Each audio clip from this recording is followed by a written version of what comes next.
How to Change Your Mind by Michael Pollan. Picture this. A doctor just told you that you have months, maybe weeks, left on this earth. Cancer. The word alone feels like a punch to the gut. But it's not just the physical pain that haunts you. There's something worse lurking beneath the surface. A creeping, suffocating dread. Not just about dying itself, but about everything you're leaving behind. Depression rolls in like a heavy fog, draining the color from your final days, stealing away any sense of meaning. This was Patrick Metis, reality back in 2010. At 53, this television news director was fighting a rare bile duct cancer. The chemo was hell, and the knowledge that he probably wouldn't make it? Even worse. His wife Lisa watched as fear consumed him from the inside out. Then came that Monday morning. Patrick stumbled across an article that would flip his entire world upside down. Scientists at New York University were doing something that sounded absolutely crazy. They were giving dying cancer patients a massive dose of psilocybin. Yes, the stuff in magic mushrooms. They wanted to see if this powerful compound could help people face their mortality without falling apart. Now, to most people, this sounds completely insane.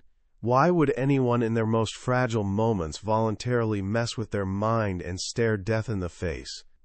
Lisa certainly thought it was a terrible idea. She wanted him to keep fighting, not take what seemed like an escape route. But Patrick saw something different. He saw a lifeline. So he picked up the phone and volunteered. What happened next is part of a bigger story that's completely rewriting our understanding of the human mind. Because after that single psychedelic journey, Patrick found something incredible. Not a cure for his cancer, obviously, but a cure for his terror. He came back transformed. Lisa said he was on fire, absolutely radiant.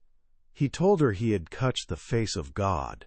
And for his last 17 months on Earth, he lived with a peace, a joy, an acceptance that not only changed his own death, but touched everyone around him. How on earth is that possible? How can one experience triggered by a molecule from a fungus so completely transform someone's relationship with life and death? This is the question that pulled Michael Pollan, one of our most respected journalists, on a journey he never saw coming. Known for his deep dives into food, farming, and nature, Pollan was a die-hard skeptic. He believed the physical world was all there was, nothing mystical, nothing supernatural. But stories like Patrick's kept piling up, stories of healing and transformation that science couldn't easily dismiss. So on the edge of his 60th birthday, Pollan decided to do what he does best, investigate. But this time, the investigation wouldn't just happen in libraries or laboratories. It would happen inside his own mind. The book that emerged from this journey, How to Change Your Mind, has sold millions of copies and become a landmark in our understanding of consciousness. It's about science, history, and healing, sure. But more than that, it's about discovering a hidden door in the familiar room of your own mind, a door you've probably never noticed. And on the other side, a completely different way of experiencing reality. Today we're going to open that door together. By the time we're done, you'll understand the buried history of a scientific revolution that was suppressed for half a century. You'll discover what cutting-edge neuroscience is revealing about the mysteries of consciousness. And most importantly, you'll see how changing your mind might just be the key to changing your life. Our story doesn't actually begin in the 1960s like you'd expect. It starts in a quiet Swiss laboratory during the darkest days of World War II. A chemist named Albert Hofmann was working for the pharmaceutical company Sandoz, studying a fungus called ergot that grows on rye grain. For centuries, people knew ergot as a poison that could cause madness and convulsions if you ate contaminated bread. but midwives also used it to help with childbirth.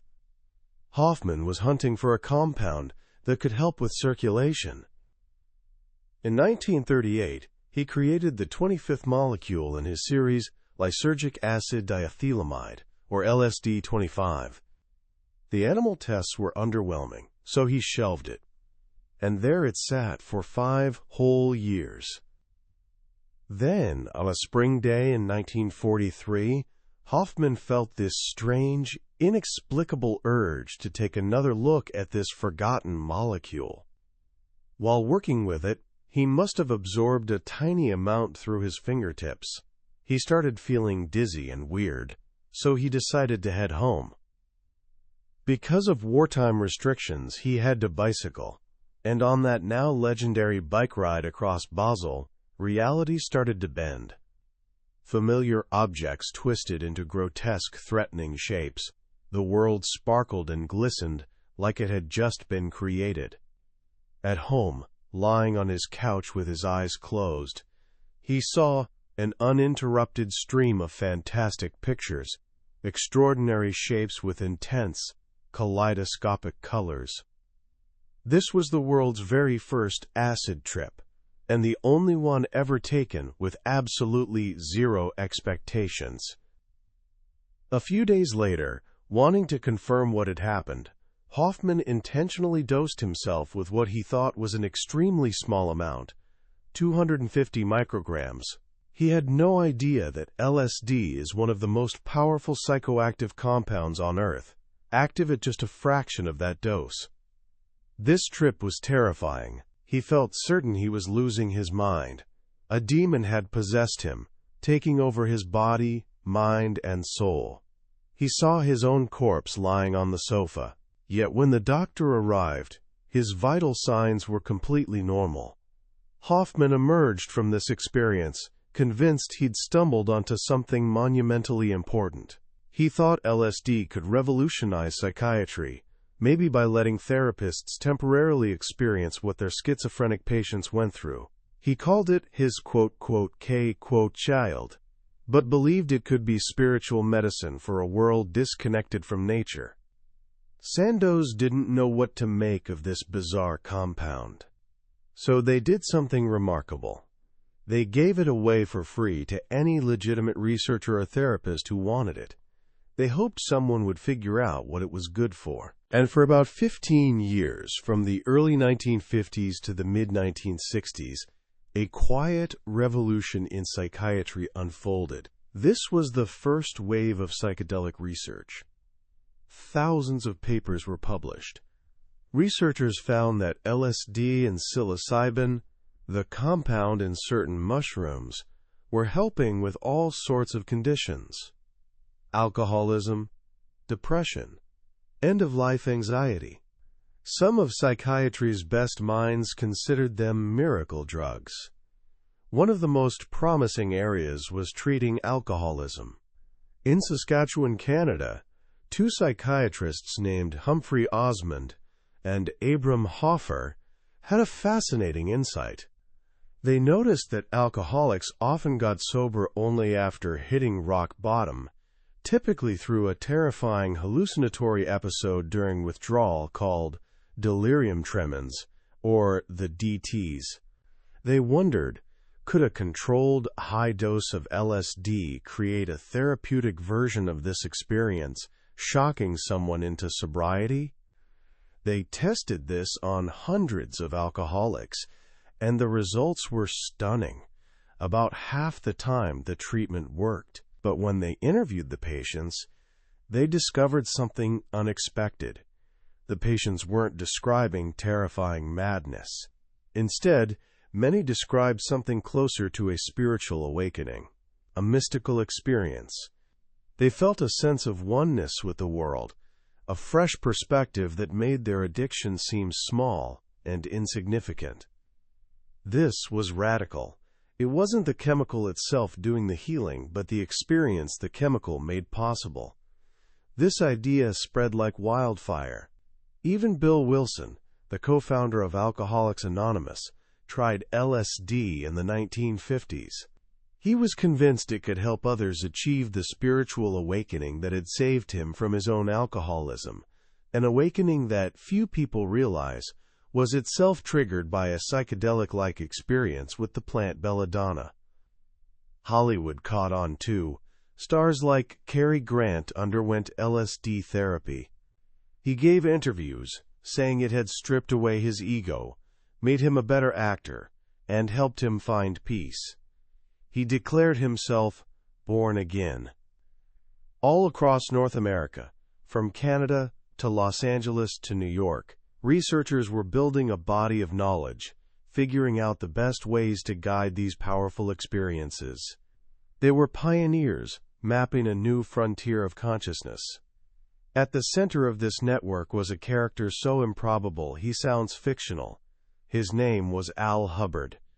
Known as Captain Trips, he was a former bootlegger, spy, and uranium millionaire who, after claiming to have a vision from an angel, became the Johnny Appleseed of LSD. With a third-grade education and a satchel full of Sandoz LSD, Hubbard believed his mission was to turn on the world's leaders from the top down. He introduced an estimated 6,000 people to LSD, executives, politicians, philosophers, and artists. Hubbard perfected many of the therapeutic protocols still used today. He understood instinctively that sterile hospital rooms were all wrong for psychedelic journeys. He brought in comfortable couches, flowers, art, and music. He knew the guide's role was to create a safe container, a space of trust where someone could let go and surrender to the experience. For a while, it seemed this new science was about to change the world. And then it all came crashing down. The story most people know revolves around one name, Timothy Leary. When Leary, a charismatic psychology lecturer at Harvard, first tried psilocybin mushrooms in Mexico in 1960, he was actually late to the party. He returned to Harvard, a transformed man, a prophet. He famously declared he'd learned more in 4 hours by a swimming pool than in 15 years as a psychologist. He and his colleague, Richard Alpert, launched the Harvard Psilocybin Project. At first, they tried playing by the rules, conducting experiments like the famous Good Friday experiment, which showed that psilocybin could reliably trigger mystical experiences in divinity students. But Leary wasn't interested in the slow, careful work of science. He'd had a vision. He believed these substances were too important to be confined to laboratories or limited to the sick. They were for everyone. They were the key to cultural and spiritual revolution. His message was simple, and to a generation facing the Cold War and Vietnam it was electric. Turn on, tune in, drop out. The older generation of researchers, people like Humphrey Osmond and Al Hubbard, watched in horror. They'd been working carefully, building legitimacy, trying to integrate these powerful tools into medicine. Leary, they felt, was throwing it all away with his publicity stunts and calls for mass consumption without proper guidance. Hubbard, the ex-spy, reportedly got so furious he considered shooting Leary. The media, which had once been fascinated by these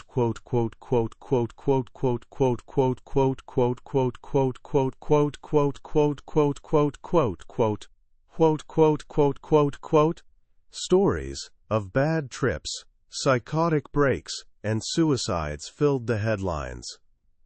LSD went from psychiatric miracle to public menace, destroyer of young minds. The backlash was swift and total. By 1966, Sandoz stopped distributing LSD. The government banned these substances, classifying them as Schedule I, meaning high potential for abuse, and no accepted medical use. Research ground to a halt. The first wave had crashed.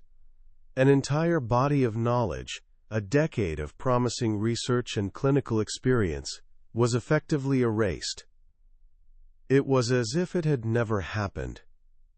The door to this realm of consciousness was slammed shut, locked, and the key was thrown away.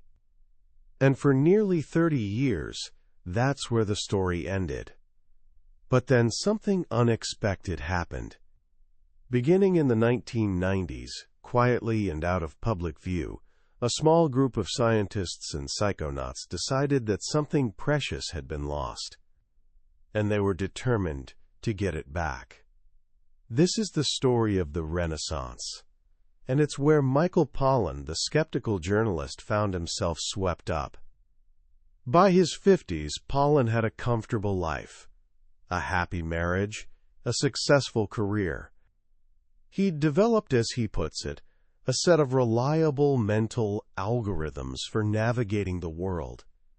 But he started hearing whispers of this new research. At Johns Hopkins, a highly respected psychopharmacologist named Roland Griffiths was giving psilocybin to terminal cancer patients.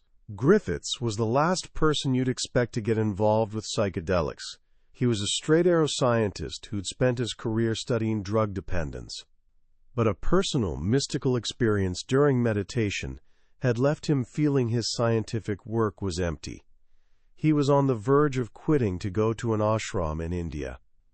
Then a colleague introduced him to Bob Jesse, a former tech executive from Oracle, who'd had his own transformative psychedelic experience. Jesse had made it his mission to revive psychedelic science, not just as medicine, but as a tool for spiritual development. Together, Griffiths, Jesse, and a therapist named Bill Richards, a veteran from the 1960s research, designed a landmark experiment. In 2006, they published a paper with a shocking title for a scientific journal. Psilocybin can occasion mystical-type experiences, having substantial and sustained personal meaning and spiritual significance. They gave psilocybin to healthy volunteers who'd never used psychedelics. The volunteers lay on couches, wearing eye shades and listening to music. 2/3 rated the experience among the top 5 most spiritually significant of their lives. 1/3 ranked it as the single most significant. Months later, they reported lasting improvements in well-being and life satisfaction. This paper cracked the ice. It showed this research could be done safely and rigorously. It opened the door for a new generation of scientists. And it opened a door in Michael Pollan's mind. He was skeptical. As a materialist, he believed matter was all there is. But he was curious. Was it possible that a single experience, triggered by a pill, could change someone's worldview? Could it actually change your mind? He decided he had to find out for himself. But the official trials weren't accepting, quote, healthy normals anymore. If he wanted this experience, he'd have to go underground. This led him to a hidden world of guides and therapists who've been continuing the work in secret for decades. These aren't reckless hippies, but professionals, psychologists, doctors, even ministers, who risk their licenses and freedom because they believe so strongly in the healing power of these substances. Pollan's journey is the heart of the book. He takes us with him on 3 trips, each with a different guide and molecule. His first journey is with LSD. The guide is a man named Fritz, a German therapist living off the grid in the mountains, son of a former Nazi SS officer. Pollan's nervous. But the experience isn't what he expected. Instead of cosmic fireworks or terrifying demons, he finds himself on a deeply emotional journey through his own life and relationships. He sees his life with his wife Judith as a beautiful wooden structure being built, level by level, into the sky. He feels a flood of compassion for his father, seeing him not just as a parent but as a son with his own struggles.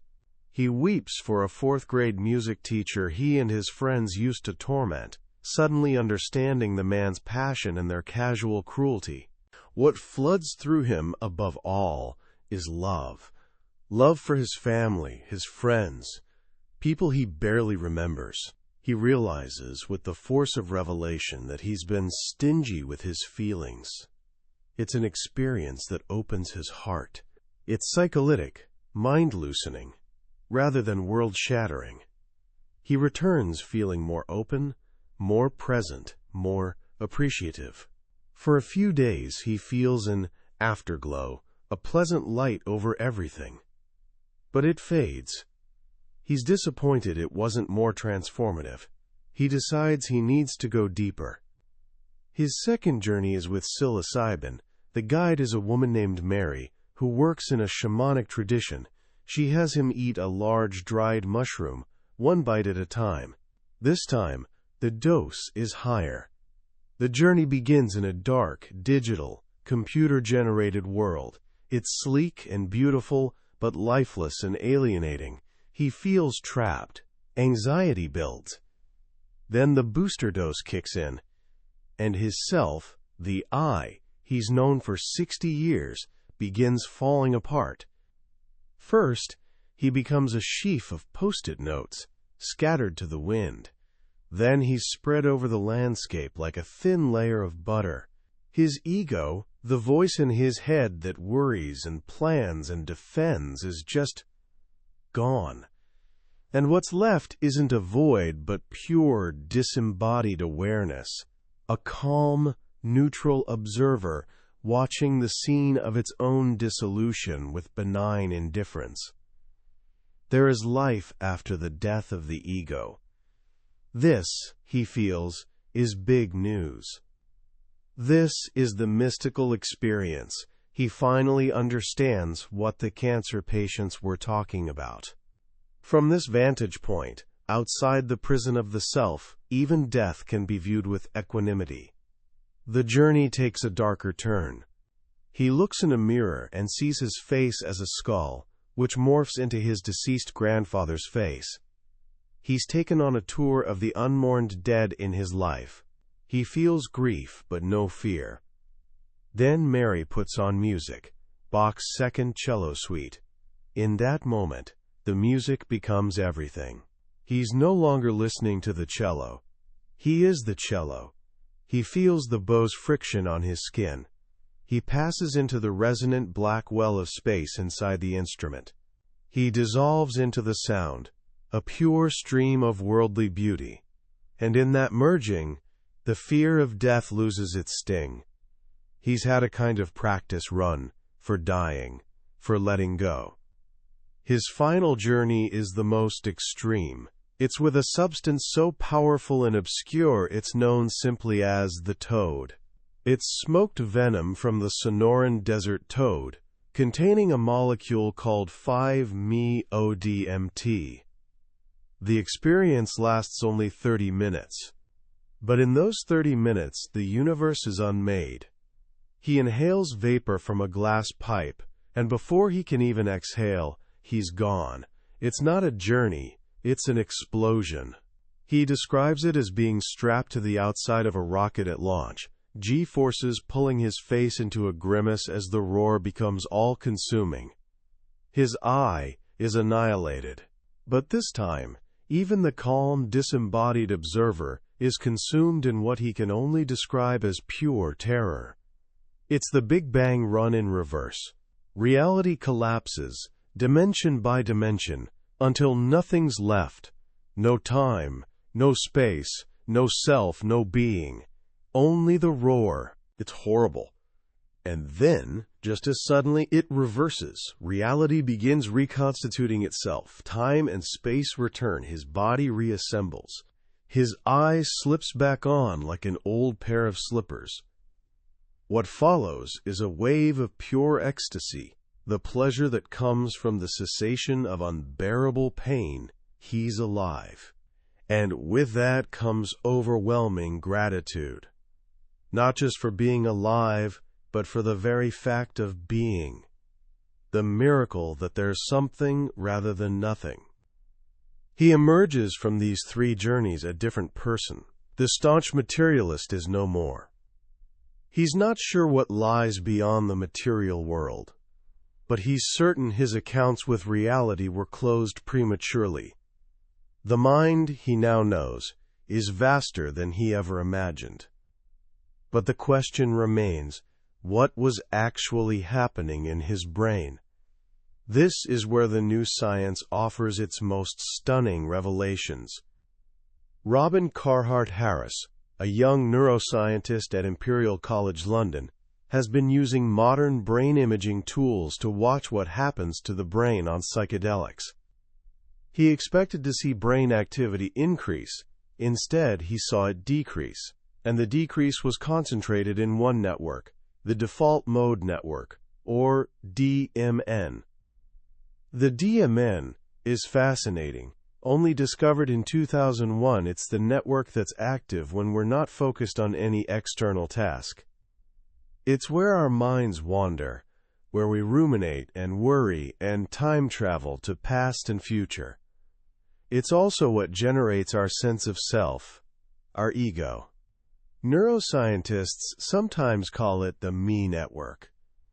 The DMN acts like the brain's conductor or corporate executive. It sits at the top of a hierarchy, keeping order, filtering reality, and enforcing our habitual thinking patterns. What Carhart-Harris discovered is that under psychedelics, the default mode network goes quiet. The conductor leaves the stage. And when that happens, two extraordinary things occur. First, the ego temporarily dissolves. The sharp boundary between self and world, subject and object, melts away. This is the neural basis of the mystical experience of oneness. Second, the rest of the brain starts talking to itself in new and unusual ways. Regions that don't normally communicate form thousands of new connections. The brain becomes less specialized and more globally interconnected. It's like a society where the rigid hierarchies dissolve for a day and everyone's free to talk to everyone else. This temporary rewiring can create synesthesia, where you see sounds or feel colors. It allows for fresh ideas, new perspectives, and creative insights. It's what Pollan calls shaking the snow globe. Carhart-Harris has a theory he calls the entropic brain. He suggests mental health depends on balancing order and disorder, or entropy. Some mental illnesses, like depression, addiction, and obsession, aren't from lack of order, but an excess of it. The mind gets stuck in rigid, destructive thought loops, sleds going down the same deep grooves in the snow, over and over. Psychedelics, by temporarily increasing entropy and flattening the snow, can act as a reset. They disrupt those rigid patterns, creating a window of flexibility where new, healthier patterns can form. This aligns with developmental psychologist Alison Gopnik's work. She argues that children's consciousness is much like adults on psychedelics. Children are tripping all the time. Their brains are more connected, their attention less focused, they're more open to possibilities. They're the research and development department of humanity. As we grow up, our brains get pruned and become lean, efficient acting machines. We trade the open, exploratory consciousness of childhood for the focused, goal-oriented consciousness of adulthood. Psychedelics, then, may offer a way to temporarily return to that more plastic, more open state. They let us briefly escape the tyranny of the ego and the rigid thought habits it enforces. And this brings us back to healing. For cancer patients, ego dissolution can provide a new perspective from which to view life and death, reducing fear and increasing acceptance. For addicts, it can break the obsessive story they tell themselves, "I'm a smoker and I'm powerless," and offer a glimpse of a larger identity, making the addiction seem small and unimportant. For depressed people, it can jolt the brain out of endless loops of rumination and self-criticism, allowing them to reconnect with their feelings, with other people, with the world. The promise of psychedelic therapy isn't that a chemical will fix you, it's that it can create a state of mind where you can begin to fix yourself. It opens a window, but you, with a guide's help, have to do the work of rewiring your own mind. So what do we take from this extraordinary journey into the mind? At its core, How to Change Your Mind isn't just about drugs. It's about consciousness itself. It reminds us that what we call normal waking consciousness isn't the only way to experience reality. It's just one channel on a television with infinite channels. Most of the time, we're locked on that one channel because it helps us survive, get things done, navigate daily life, but it's not the whole picture. The book suggests we might all benefit from what you could call neural diversity. Just as biodiversity is crucial for ecosystem health, a diversity of conscious states might be crucial for mental health. There are times when our default consciousness, with its vigilant ego and well-worn mental habits, isn't the best tool for the job. Times when we need to be more open, more creative, less defended. Times when we need to feel connection or awe rather than separation. Psychedelics are one way to access these other states, but not the only way. Meditation, breathing exercises, fasting, sensory deprivation, or even overwhelming experiences in nature can also quiet the ego and open the mind. The great gift of the psychedelic experience, Pollan suggests, is that it can give us a glimpse of these other states, a taste of what's possible, which we can then learn to cultivate in daily life. It expands our repertoire of conscious states. The most profound lesson for me is the reevaluation of the ego. We live in a culture that celebrates the self. We're taught to build a strong ego, defend it, promote it. But what if the ego, this terrible master, is also the source of so much suffering? What if the constant chatter of the self is what walls us off from true connection, from joy, from the wonder hiding in plain sight all around us? Spiritual traditions have been telling us this for millennia. The path to peace lies in transcending the self. What's remarkable is that modern neuroscience is now arriving at the same conclusion in its own way. It has located the ego's seat in the brain and found that when that seat goes quiet, a more expansive, generous, and connected way of being can emerge. This doesn't mean we should all run out and take psychedelics. These are powerful substances that demand respect, and they're not for everyone. The importance of a safe setting and experienced guide can't be overstated. But what this book does, with such brilliance and courage, is reopen a conversation that was silenced for far too long.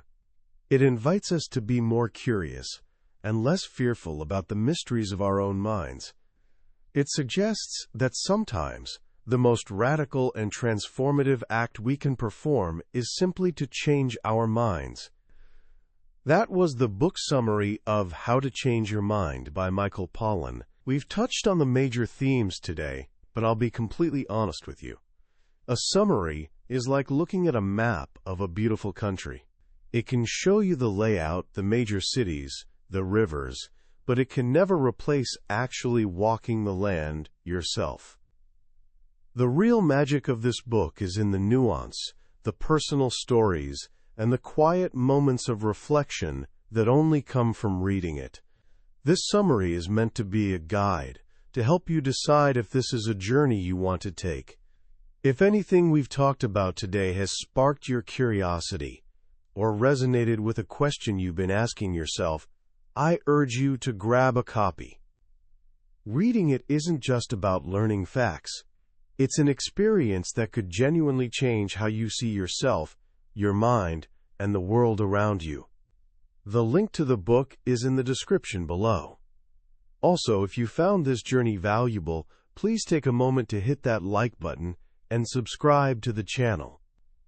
It tells us we're on the right track and ensures you won't miss our next exploration into another life-changing book from the billionaire's bookshelf. Let's keep opening our minds and growing together.